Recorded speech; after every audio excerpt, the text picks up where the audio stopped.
Okay, today we've got a little bit more of a serious video, but it's kind of things that need to be said. I don't think there are enough people talking and advocating for women's safety on the dance floor in the dance scene. And for the women and men who have done this already, thank you so much. This is just a continuation of the conversation. I kind of feel like one video is just not enough because there's so many issues. So I'm just gonna cover today saying no. Now, if you are not a woman, if you are a man in this situation, I still suggest you watch this because there's going to be things that I say that perhaps you haven't thought about, and that will either make you perhaps check your actions and make sure that you are doing everything appropriately, or if you see a situation where a female is made to feel uncomfortable, like you know what to do in that situation, this video will hopefully help you to support and understand women's safety in the dance scene. This one in particular is going to be to do with saying no. Both saying no. First part will be saying no in between a dance. Second part will be saying no before the dance starts. The thing I always like to do, and you know what, it's so situation specific. I'm just going to reiterate that. This is situation specific. Is I do like to give benefit of the doubt before jumping to conclusions unless the action is so inappropriate. I'm going to talk about super inappropriate things later on in the video, but for now, let's just go with slightly uncomfortable, where perhaps the leader does not realize. Situations like having your hand on the lower back for a little bit too long. I personally find that really uncomfortable. Not everybody does, but I do. Or maybe like you're not used to sensual bachata or kizomba and someone's pulling you really close and you're like, whoa, this is super close, right? That's how the dance is danced. It doesn't mean you have to dance that way, and it doesn't mean you have to be comfortable with dancing in that way. And so the leader here is not necessarily at fault for dancing how he's been taught to dance, but that doesn't mean that you don't have to not feel uncomfortable. That doesn't invalidate your discomfort. That's what I'm trying to say. It doesn't invalidate your discomfort in those situations. There's a range of things you can do. We're going to start off with, I've tried to like communicate this in the easiest way possible, in sort of different levels, level 1 through to 4, where we've got sort of indicate, ask, tell, and end the dance. But of course, if there's situations where it's like highly inappropriate, and I will talk about those later, you can just go straight to level 4. Ignore everything I'm about to say, straight to level 4. But let's say we are not sure if what they're doing is inappropriate yet. We're not sure how we feel. Are we comfortable? Are we uncomfortable? I don't know. Actually, before I go into that, I just want to say, like, we all go onto the social dance floor, and sometimes they're strangers. And when you go somewhere new, they're all strangers. And for 3 to 4 minutes, let's say if it's bachata, or like 7 minutes if it's a salsa, but for that length of time, you are connecting with potentially a complete stranger. You are connecting with them, you're having eye contact. Let's say if you were a follower, you're allowing your body to be moved and, led in various positions and different ways. And you are allowing yourself to be vulnerable in that moment, to be like, I'm giving up my control of my body right now, I'm giving you trust to create something with this. And we're doing that to complete strangers. And that is a beautiful thing about social dancing. It is beautiful. But I think it would be naive to think that everyone comes in with good intentions. And I think that's where we have to protect ourselves. So let's go level 1, which is indicate. Now, let's say you are new to sensual bachata or something like kizomba, or you just don't like dancing that close to people. The leader might bring you in to do some body waves, or might bring you into kizomba quite close. By definition, they aren't doing anything wrong because that's how they've been taught to dance, right? Nice and close. However, that doesn't mean you have to be comfortable with it. A nice thing I like to do is indicate that I don't want to be that close. So if I'm dancing here, this is my partner, imaginary partner, I have this hand here, I'll just go on the chest, and it will just push to create some space. And if the leader tries to bring me closer, there's tension here and here to stop that from happening. So that kind of like push and secure, generally speaking, about 80% of the time, the guys are like, oh, okay, cool, she doesn't want to dance that close. No awkwardness, don't have to end the dance, don't have to do anything. They have respected my wishes. And that already is like a tick, because it's like, cool, okay. Like I now feel suddenly more secure because I've asked for something and they have respected that. Obviously, if you're a leader and you're watching this, just keep that in the back of your head, that if someone starts pushing against you, away from you, They don't want to dance that close to you. I just want to know, just because I'm dancing close with one person doesn't mean I want to dance close with you. Not for you to take offense. It's just I feel more comfortable with some people versus others, and that is okay for me to feel. You might see me doing body waves, head rolls, something else with one person, and then you ask me to dance, and I'm like, oh, I don't want to dance that close to you. Because maybe I have a connection with that other person. Maybe that person's a friend. Maybe I've been dancing with that person for years. So just bear that in mind, that just because someone dances one way with another person doesn't mean they're going to dance that way with you. And you, with every single new person you dance with, you have to kind of gauge what the situation is. So number one, indicate. You can indicate here. If they want to do a certain move and you don't want to do it, just don't do it. There's another move where like people will put their arms up like this for the followers and then kind of like pull their arms down. So they're kind of basically doing a slut drop down. In that situation, I just don't go down. So that has indicated to the person that I'm dancing with that that move I do not like. And people know that now. So when they dance with me, they just don't do it. So leaders, if you feel resistance, don't push it. That person does not want to do that move. Again, it doesn't mean they don't want to dance with you. It just means that particular move, not comfortable. That level of closeness, not comfortable. So as a follower, we can give the leaders benefit of the doubt because maybe, they've been taught that move in class. I have a preference, I don't like it. So I'm going to indicate, don't like it.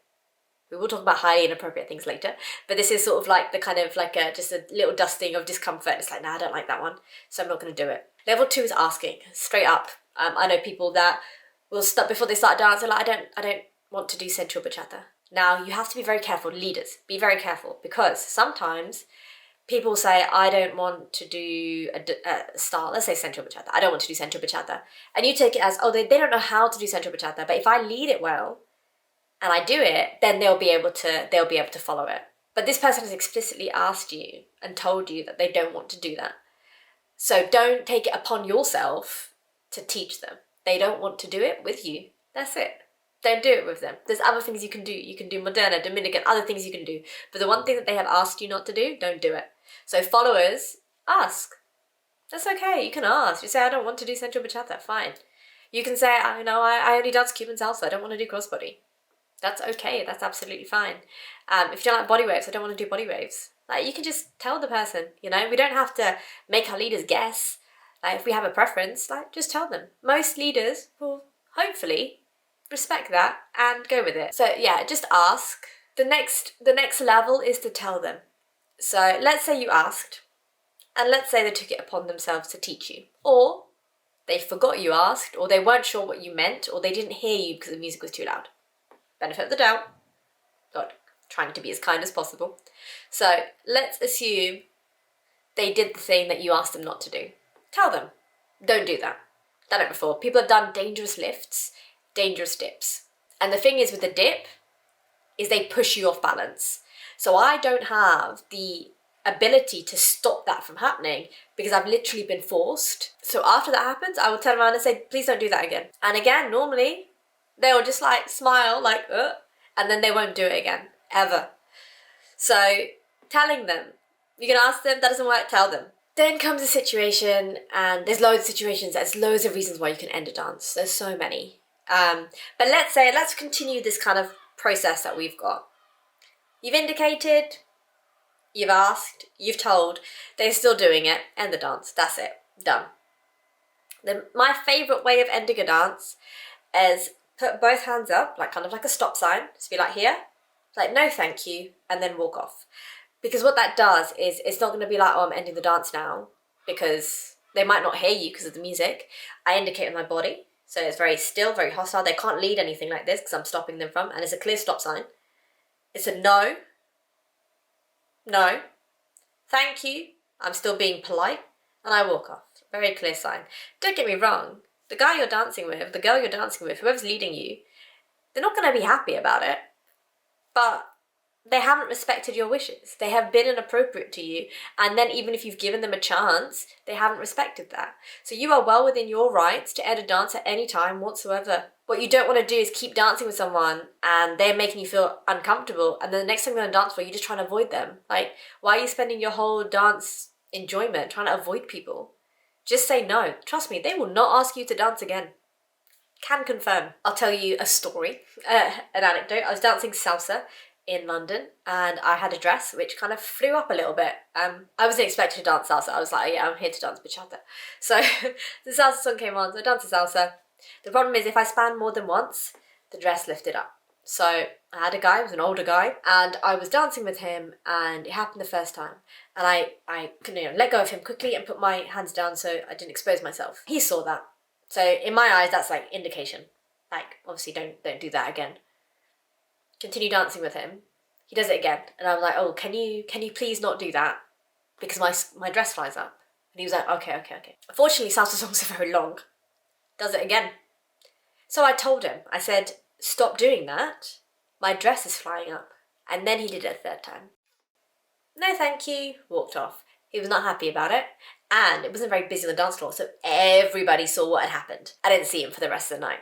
And good, because you have been indicated, you've been asked, you've been told. Like, that is enough for you to stop doing what you're doing. And you can see I'm feeling uncomfortable, because every time it happens, I'm like getting flustered. And yet you continue to do it. So I gave him the benefit of the doubt. I gave him every opportunity to change his actions. It did not work. End of dance. You embarrassed yourself. This is like the diplomatic way of ending a dance. If you dance with someone and he's done something inappropriate from the get-go, end the dance. Don't give them the benefit of the doubt. End the dance. In that situation, you'd be like, okay, cool, maybe you didn't realise my skirt was going up or whatever. But if his hand is somewhere it shouldn't be, end the dance. You can move it, and if it moves back, end the dance. If a situation happens where you feel like they're being a bit too slimy, a bit too close, a bit too gross, like breathing down your neck, end the dance. Like, you do not have to be in these situations. Like, you can dance, there's so many people to dance with, you can dance with so many different people. You do not have to spend 3-4 minutes with this one guy that's making you feel uncomfortable. End the dance. And it's completely acceptable and completely okay to do that. Something I do want to talk about, and this one is very serious, is sexual harassment. Not acceptable in any situation. Not acceptable at all. And the one that pops up more often than I would like, men with erections. Now, I've never had an erection before, so I don't really understand the process or the biology of it. But if it's something you're like, I can't control it. My first point is like, well, just control yourself. The second point is, if stop dancing, wait until you've calmed down or leave, and then ask someone to dance. Under no circumstances should you be having an erection and then pulling the follower closer so that they're touching it and rubbing up against it. That is sexual harassment. If that happens, ladies, end the dance immediately and tell somebody that that is what's happened. A good organizer, a good teacher will have words with him, keep an eye on him for the rest of the night. A great one will tell them to get out. So, don't put up with it. Do not put up with crap like that. And unfortunately, what does sometimes happen is that happens and then you freeze up. And that's why I'm hoping this video is going to help, because I can understand the freeze up. You can freeze up because you're like, oh my God, I can't believe this is happening to me. Push him away. Walk off. Just remember this in your head. Like, you've frozen up, you're not comfortable, push away, walk off. Say it again. Push away, walk off, speak to someone. Push away, walk off, speak to someone. If you can prepare yourself for those situations, you're less likely to freeze. And if you freeze, that's okay. When the dance is over, go and tell somebody. There are various groups, like safer dance spaces, and just generally like good organisers and stuff that will deal with the situation. Just remember that you are, one, not alone in that situation, and two, people will have your back in that situation. Do not have to put up with it. It's not normal. It's not part of the dance scene. Sometimes there is 1 or 2 people that are like that. Those are the people that we weed out and we get rid of, okay? We do not have that behaviour in the dance scene, and we do not have that behaviour and that kind of harassment with our students. And I know that lots of teachers and organisers feel very strongly about this. So don't think it's just me because I'm a woman and I'm talking about it. It's not the case. There are other organisers who feel the same way, other organisations, other teachers who feel the same way. So do not feel any kind of way going to speak to somebody about it. Okay, let's move on to saying no before the dance even starts. Now, this one, it depends on why you're saying no. I've got here 4 reasons. Of course, there's more than that, but let's say there's 4 reasons. Number 1 is just you want to take a break. You're not feeling well. You don't feel like it. There's nothing that the leader has done or that particular leader has done, but in that moment, you do not want to have that dance with them. Now, in those situations, I will give an explanation. I will say to them, oh, I'm really sorry, I'm just taking a break, but I will grab you for the next one. If they kind of hang around and have a conversation with me, great, I'll have that conversation with them, dance with them for the next song. If they walk off, I will make it my mission to find that person and dance with them. If it's not the leader's fault, they haven't done anything, if there's no particular reason, but it's on you, like, you can give them explanation. You don't owe them an explanation at all. You do not owe them an explanation. But it can make someone feel less, perhaps, insecure about themselves if you offer an explanation.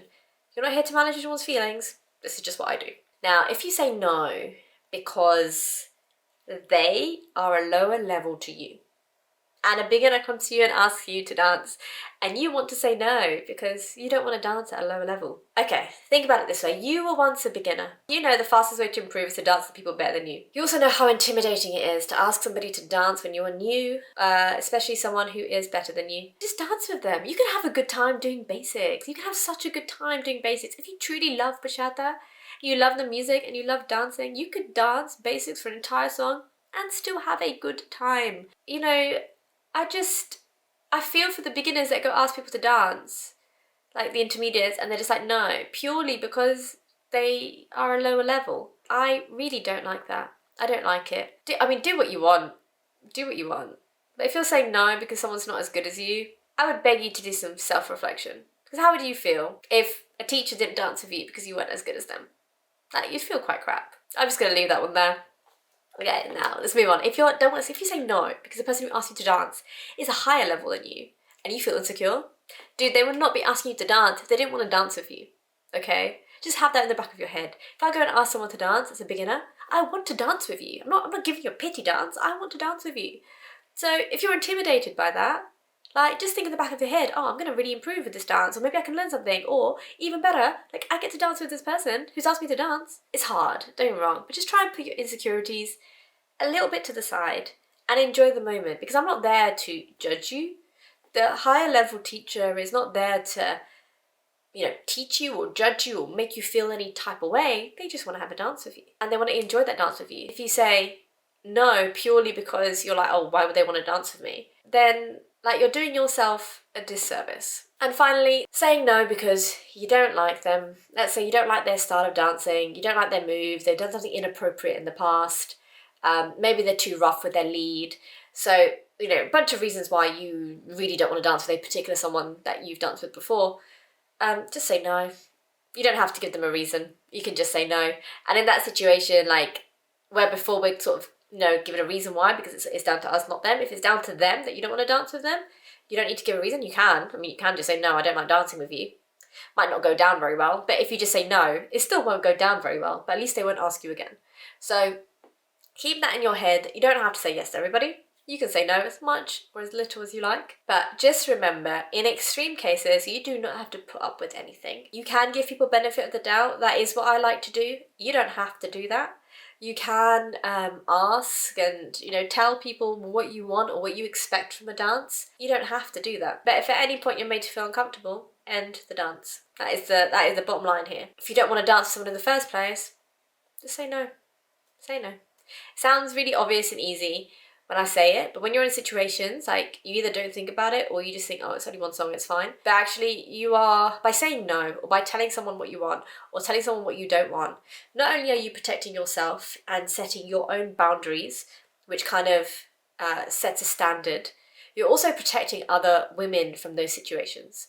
So by telling on someone who perhaps is committing sexual harassment, you are protecting the entire community. And while that's not your responsibility, like, the contribution of that makes such a difference to a nicer, safer space. And it sends a message to people that are there for the wrong intention. Like, when dancers are banned and the reason for banning is given, that creates a precedent and a standard in the dance community, which is that we do not put up with this. And if you do this, you will get banned. So it's really important for the community, but also for yourself to, in those situations, either be able to stand up for yourself or to find someone who can stand up for you. If you ever see me on the dance floor and you've had a situation, come and find me and talk to me.